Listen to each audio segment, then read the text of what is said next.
Hey there folks, Matt with Printavo here. Wanted to go over how I'm using Power Scheduler and how I set it up for most shops. So let's dive in. Here we can see we're looking at my calendar. We've got it set up that when jobs are completed it goes to this black or gray color.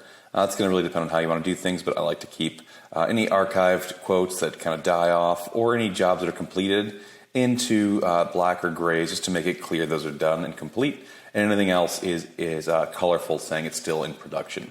Most production management is not going to really look here too much on the calendar. It's going to be a lot more for the sales team to kind of keep track of their orders. The Power Scheduler right here is where they're going to do most of their business when it comes to scheduling and planning. So I hopped over into Power Scheduler.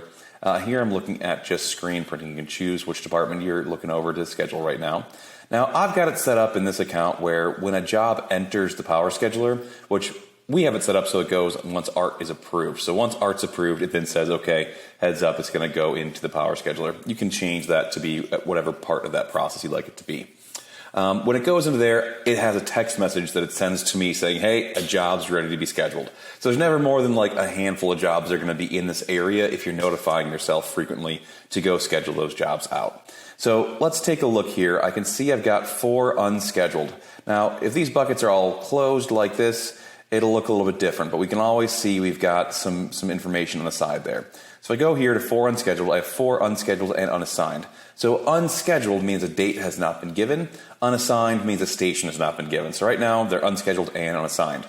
Here I can see I've selected to look at Monday, April 11th, all the way through April 22nd. So I can start looking and seeing how filled up these days are. If I look, I'm actually just about 3 minutes over on that automatic press right there. I can see all the jobs assigned there, nothing on the manual. I'm way over on Tuesday, so I'm actually going to probably have to split these jobs up and put it onto the next day or other days. So I can start to look and see how filled up I am on my schedule. So the way that I recommend doing this is we first look in this bucket where they kind of get dropped in, right? So it says, this is ready for production, start doing stuff. So I first start off by clicking on this little 379-1 right here. You can take a look at the mock-up and you can kind of get an idea for what has to happen, what kind of goods they're going to go on, and start to figure out how much production time that's going to take. So if I look at this, it's 288 pieces, it's an underbase and a warm red left chest. Let's say that we think we can get that set up, printed, and taken down all in about 55 minutes, right? So let's go ahead and put 55 minutes for that one. Next, I'm going to see that we have 379-2, which looks like, yep, it's the other side of that. That's a 4-color, 288 pieces of full print, so full back, a little bit larger of a print area. Let's say that's going to take a little bit longer. We'll put that at 95 minutes, okay? Next, we've got 380-2 and 380-1, so I can see they're part of that same order. So if I go ahead and click on this, I can see it's 102 shirts. Looks like we're using the Guild and Hammer tee. I could take a look at the mock-ups that are in there too. So this one looks like it has the actual art mock-up as well as a PNG and some other things in there to take a look at. So more information to kind of help. There's also some production notes right here.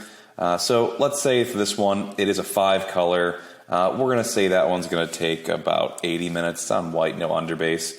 And then looks like this is going to be the same thing, just the left chest version, so a little bit smaller, still a 5-color. We're going to put that at 75 minutes. So I've gone ahead and given times to all these jobs now, right? So I'm going to close this one out, and I'm going to go ahead and start filling up this work. So production due is all for a week out. So we're actually working a week ahead. So I'm really good on time. If this said production due and it was due on a certain day here, let's say it said production due the 12th, I'd have to make sure production's done by the 12th. So if I don't have any space, I have to go into these jobs and see what has the availability to move. This one could move a day, right? So I could bump that down a day. I could squeeze some jobs in. But because these are ready to go and they're not actually due for a little bit, I've got a lot more leniency. So what I tend to do first is go ahead and just either drop it to a station right now and say, okay, well, I know I'm going to run these on the auto. I know I'm going to run this on the auto. Now, there's the ones on the white. I could actually run those on the manual, and it looks like I got some time to fill up on the manual anyways in a couple spots here. So now I've got 150 minutes of auto work and 155 minutes of manual work. I can start to segment out. So I can look at Monday and go, you know what? That's a prime opportunity to go ahead and throw one of these manual jobs in there. Now, because I'm doing it on the manual, I do need to revisit that timer, right? 102 pieces, 80 minutes. That's not likely going to be the case. I'm going to go ahead and say that's going to probably take, we'll give it 200 minutes to get that job knocked out. And that might even be a little bit low, depends on who the manual operator is. If they've been doing it for a long time, they can kind of fly through it. Luckily, it is just some solid Pantone, some higher mesh counts on a white shirt, so it shouldn't be too rough. Let's go ahead and do the same thing for this one. So I have this other one, which is the other location for this one. I already know this timer is going to be off again because we're doing it on the manual. So let's go ahead and say that one's going to take the other 220 minutes that we know will then give it a full production day on that manual. So now I've gone ahead and I've gone a little over 3 minutes over, but I think I can pull that off on for Monday. I've got 423 minutes scheduled for my auto and 420 minutes scheduled for my manual. Monday is set. Now I got these jobs I need to put somewhere, right? So I can go in, I can see that Tuesday the auto is definitely overscheduled. So what I'm actually going to have to do is start seeing what has the ability to move, right? So this job right here is not due till May, and I've got that on for Wednesday.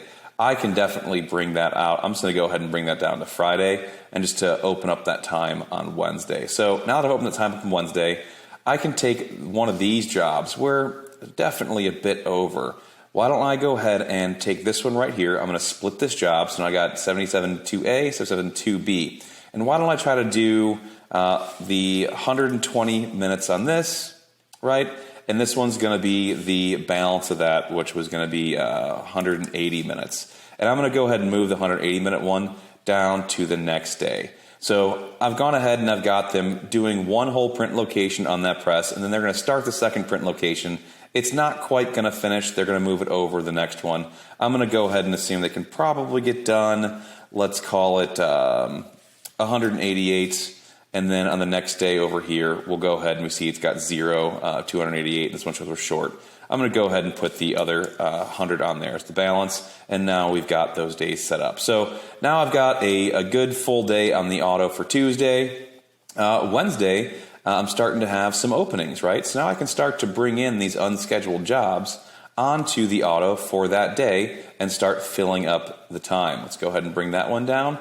All right, so now I've gone ahead and cleared out the work that's in that unscheduled unassigned bucket, and I can start to make sense of what my production schedule looks like. So I got some gaps. I can pull some things forward if I need to. If sales needs some rush orders put through, I can also fit them in there as well. So I always leave this to be about however far out you are in production. If you're 2 weeks out, I usually leave this to be showing 2 weeks out, and you can kind of get a better sense of where you're actually at for the next couple of weeks. One thing I don't recommend doing is having all these things pivot tabled open like this. If you have to grab something from something up here and you want to drag it down, you can drag it and we will scale down with it. It just makes it a little more confusing to me. So I usually recommend that you just have whatever days you're actually looking at open. And again, you can actually take something and just drop it to a day. And if it's already assigned to a press, it's going to go to that same press. If you leave it unassigned, it's then going to go to the day unassigned, okay? So if it's assigned to a press, it'll show assigned. If I was to maybe take this out and not assign this, now we're going to see we actually have auto one, manual, and a job unassigned. So you can drag it and drop it, whatever's easiest for you. I just do recommend trying to keep this page as clean as possible. If you get too much data, it can get a little overwhelming. But if you chunk it out like I'm showing here, it's actually pretty easy and a great way to have full optics on your production schedule. All right, hopefully that helped. If you have any questions, let me know. If you have any input, tips, or tricks, I would love to hear them too. Thanks so much. See ya.